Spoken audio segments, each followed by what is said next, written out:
네, 안녕하세요, 여러분. 저희가 또 질문 리뷰 영상으로 돌아왔는데요.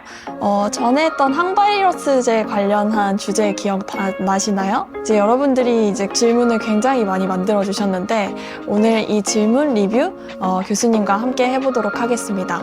카이스트 의과학대학원 오지은 교수님 모시겠습니다. 안녕하세요. 네, 안녕하세요.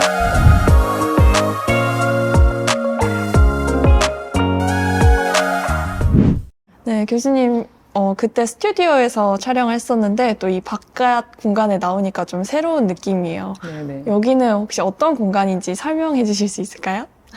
여기는 카이스트 클리닉 2층 로비입니다. 여러분 모르셨겠지만 학교 안에 병원이 있어요. 그래서 카이스트 학생들도 이 병원에서 여러 가지 진료를 볼 수 있고, 위치도 학교 안에 있어서 저도 굉장히 많이 오는 공간인데요. 교수님께서 교수님 일과 동시에 이 카이스트 클리닉에서 진료도 보고 계신다고 해요. 네, 제가 피부과 전문의여서 여기서 피부과 진료를 일주일에 한 타임씩 보고 있습니다. 네. 그러면 교수님으로서의 일도 하시고 의사로서의 일도 하시니까 엄청 바쁘시겠어요? 네, 엄청 바쁩니다. 바쁘신 와중에 또 이제 여러분들의 질문들을 하나하나 다 읽어보시고 이제 교수님께서 우수 질문을 4개 선정해 주셨는데요. 이 질문 한번 알아보러 가보도록 할게요. 네.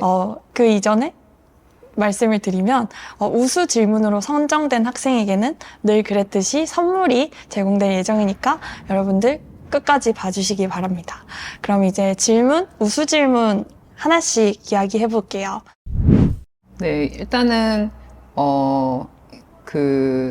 항바이러스제가 사실은 저도 이제 이 질문을 받고 영상에서 제가 어느 정도 수준까지 이제 설명을 했는지 다시 한번 영상을 좀 봤었는데 항바이러스제가 바이러스만 공격하는 게 아니라 이제 우리 몸도 공격할 수 있을 거라고 생각한 거가 사실은 굉장히 면역학의 그 기반이 되는 기초적인 개념이라고 생각을 할 수 있거든요.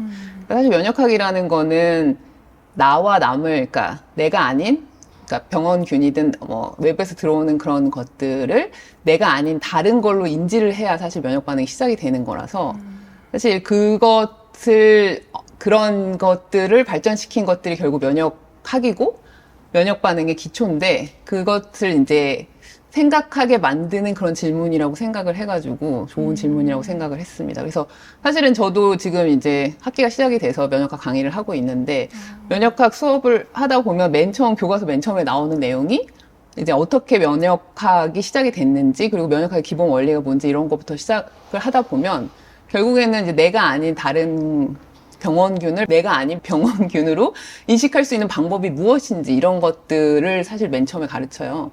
사실 이제 면역학 기본은 이제 패소젠을 센싱하는 이런 이제 그런 건데 결국에는 이제 다른 병원균을 내가 아닌 걸로 인식하기 위해서는 그게 다르다는 거를 다르고 다르게 작용할 수 있다는 걸 생각해야 되는데 사실 이 질문이 이제 그런 것까지 사실 의도하고 생각한 질문인지는 제가 솔직히 잘 모르겠지만 네. 저는 이 질문을 딱 듣고서 그러니까 여기 이제 자세히 보면은 이제 항바이러스제가 동일한 신체 영향을 끼치는지 그렇지 않다면 어째서 바이러스만 공격하는지 궁금하다 이런 이제 그러니까 질문이었더라고요. 그래서 이게 결국에는 이제 바이러스를 그러니까 내 자신과 구분할 수 있는 능력을 그러니까 우리 몸에 있다는 거가 이제 면역학 기초고, 그러한 개념을 발전시킬 수 있는 굉장히 기초적인 그 개념의 시작이라고 생각이 돼서 좋은 질문으로 꼽았습니다. 그러니까 사실은 이거는 이제 우리 멘토 선생님이 그 질문을 이제 되게 요약해서 해주셔가지긴 했는데, 이게 결국에는 이제 바이러스를 활용하는 방안의 하나로 보통 이제 제가 강양 내용도 그렇고 대부분 사람들의 인식이 바이러스는 나쁜 거, 그냥 감염시켜서 사람들을 죽이는 그런 나쁜 거라고만 생각을 하는데, 이제 이 질문의 이제 핵심은 약간 바이러스가 꼭 나쁜 것만이 아니라 이걸 어떻게 활용할 수 있는지, 그러니까 좋은 면을 어떻게 활용할 수 있는지를 생각을 먼저 했던 것 같고, 사실 제가 이 질문뿐만이 아니라 제가 되게 많은 질문들을 리뷰하면서 학생들이 되게 비슷한 종류의 질문을 많이 해서 사실은 바이러스를 활용하는 방안에 대한 질문들은 좀 여러 개가 있었어요. 근데 그 질문들 다 모두 굉장히 뭐 새로운 발상이라고 생각해서 좋다고 생각을 했지만 특히 그 중에서 이 질문을 뽑은 이유는 이제 다른 질문들 같은 경우는 그냥 어떻게 활용할 수 있을까요? 뭐 바이러스에게 좋은 점이 있지 않을까요? 뭐 이런 정도에서 이제 질문이 끝난 거에 비해서 이제 굉장히 구체적으로 이걸 이제 약물 전달이나 이런 거에 어떻게 활용할 수 있는지에 대해서 조금 더 구체적으로 생각을 해봤다는 점에서 좀, 좋은 질문이라고 생각을 했어요. 그러니까 왜 여러분들 꼬꼬물하고 꼬리를 무는 이야기라는 네, 그쵸. 프로를 아시는지 모르겠지만 이렇게 이제 질문을 할 때는 물론 이제 브로드하게 이렇게 숲을 보는 질문을 하는 것도 중요하지만 그런 질문은 사실 많은 사람들이 할 수 있지만 이렇게 구체적으로 그 안에서 더 들어가서 꼬리에 꼬리를 무는 질문을 하는 습관은 되게 좋은 거라고 생각을 하거든요. 그러니까 사실 그렇게 구체적으로 계속 생각이 해야지 아이디어가 떠오르고 그래서 일단은 이제 바이러스를 활용한다는 개념을 생각해낸 것도 뭐 좋은 질문이라고 생각을 했지만 비슷한 다른 질문들 중에서 이제 좀 더 구체적으로 이제 뭔가 활용할 수 있는 방안에 대해서 생각해 봤다는 점에서 좀 좋은 질문이라고 생각을 했습니다. 저도 이제 이 질문을 보면서 되게 이제 바이러스를 내가 원하는 위치에서 딱 작용시킬 수 있도록 한다라는 그 발상 자체도 되게 신기했고, 그리고 화학적으로 뭐 어떠한 물질을 사용해서 요즘 뭐 내가 원하는 타겟 부위에 딱 그 포자가 터져서 안에 있는 약물이 작용할 수 있게 하는 뭐 그런 기술들도 많이 연구되고 있다고 해요. 그래서 이런 질문은 사실 뭐 다른 학문과의 결합도 같이 들어있는 질문 같아서 저도 되게 훌륭한 질문이라고 생각했습니다. 네, 맞습니다. 네, 그러면 세 번째 질문으로 넘어가 볼게요. 사실 저도 이 질문을 딱 읽고서 내가 이거를 강의에서 그러니까 지금은 이제 이렇게 유튜브로 이제 제가 대답을 준비할 시간을 가지고 하지만 실제로 그냥 그런 시간이 없이 바로 질문을 들었으면 대답을 못했을 것 같긴 해요. 그래서 사실은 저도 한 번도 제대로 생각해 본 적 없었던 내용이었던 것 같고 그래서 이 질문을 보면서 좀 여러 가지 생각을 해봤는데 그 답을 잘 모르겠더라고요. 근데 저는 이제 뭐 이런 그 기원을 생각하는 그 좀 남다른 발상도 굉장히 좋다고 생각을 했고 또 한 가지는 이제 과학을 하다 보면은 특히 이제 저희 같은 생물 쪽의 연구를 하다 보면은 사실은 이 진화적인 부분을 고려하면서 사실 생각을 하는 게 굉장히 좋은 사고의 습관이라고 생각이 되거든요. 왜냐하면 진화라는 거는 사실 이게 나쁜 방향으로 그러니까 본인한테 이득이 되지 않는 방향으로 진화하는 경우는 거의 없어요. 대부분은 이제 한 목적적으로 그러니까 뭔가 목적에 부합을 하는 쪽으로 더 좋은 쪽으로 진화를 하기 때문에 그런 것들이 결국에는 이제 어떤 생명 현상을 이해할 때 사람들이 이제 이게 뭐 논문이 나오는 것도 그렇고 연구의 방향도 그렇고 이제 그거의 기전 같은 건 연구를 많이 하고 그걸 밝히기도 하고 그러니까 어떻게 이런 게 생기는지에 대해서는 고민을 많이 하는데 사실 왜 생기는지에 대해서 고민을 하는 경우 별로 없는 것 같고 실제로 그건 고민을 해도 답이 안 나오는 경우가 많죠. 사실은 정확히 모를 수 있으니까. 근데 이제 그런 것들을 계속 고민하는 것들이 사실은 생명 현상을 이해하는데 되게 중요한 거라고 생각을 하고 그래서 그러니까 뭐 이 발표 내용 그러니까 질문의 내용 자체도 좋았지만 이러한 그 진화적인 것들을 고려한다는 그게 결국에는 이런 생명 현상을 이해하는 좀 더 깊게 이해하는 그런 사고의 습관하고 이어질 수 있을 것 같다는 생각이 들어서 좋은 질문이라고 생각을 했습니다.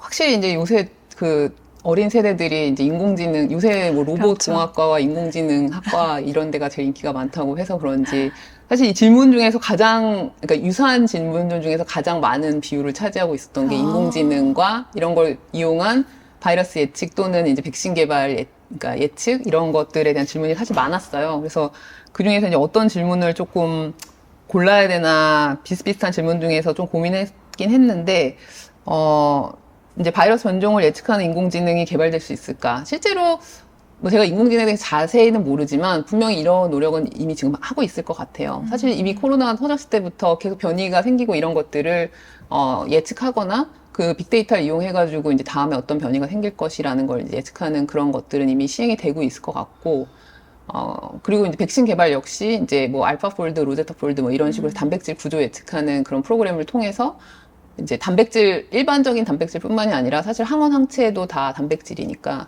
그런 항원 항체 반응들을 이제 예측하거나 또는 그거를 이제 시뮬레이션을 하거나 이런 것들을 다 인공지능과 이런 빅데이터를 이용해서 많이 하고 있기 때문에 그런 것들을 이용한 것들이 언젠가, 그러니까 지금 이미 하고 있을 거고 언젠가 그런 것들을 실제로 결실을 맺는 때가 올 거라고 생각은 합니다. 그래서 굉장히 이 질문은 이제 여러 학생들이 비슷한 질문을 해주기도 했고, 그리고 약간 시대의 흐름을 잘 읽고 있는 질문이라고 생각을 해서 선택을 했습니다. 네. 트렌디한 트렌디한 질문이라고 것 같아요. 선택했습니다. 네. 교수님도 혹시 그런 프로그램을 사용해 보신 적이 있으신가요? 저는 이제 사용해보진 않았지만 저도 이제 항원 항체, 그러니까 B셀 시액성 면역 반응해서 항체 쪽을 연구를 하다 보니까 관심은 많이 있고, 근데 이제 훨씬 전문가들이 계시니까 전문가들의 도움을 받고 있죠. 네.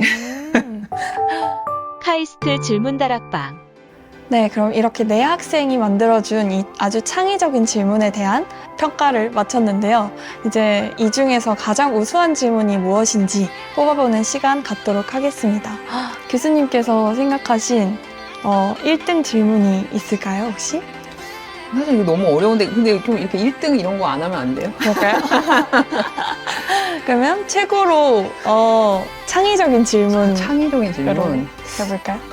질문들은 다 창의적이고 재밌었던 것 같고, 그냥 전 제 개인적인 판단으로, 그러니까 제가 꼽지 않았다고 해서 창의적이지 않거나 재미없는 질문이라는 건 아니지만, 저는 그냥 이 면역학을 하는 사람이고, 면역학을 사랑하는 사람으로서, 이 면역학의 가장 기본적인 개념인 나와 남을 구분할 수 있는 그런 것에 이제 시초가 되는 질문을 한, 아까 뭐였죠? 국어노 학생의 질문에 질문을 했겠습니다. 하지만 다른 학생들의 질문도, 그리고 오늘 이렇게 선정하지 않은 질문들도 굉장히 훌륭한 질문들이 많았던 것 같아요. 그래서 모두 훌륭한 질문들이어서 굉장히 저도 읽으면서 재밌고 여러 가지 생각을 하는 계기였던 것 같습니다. 네, 맞아요.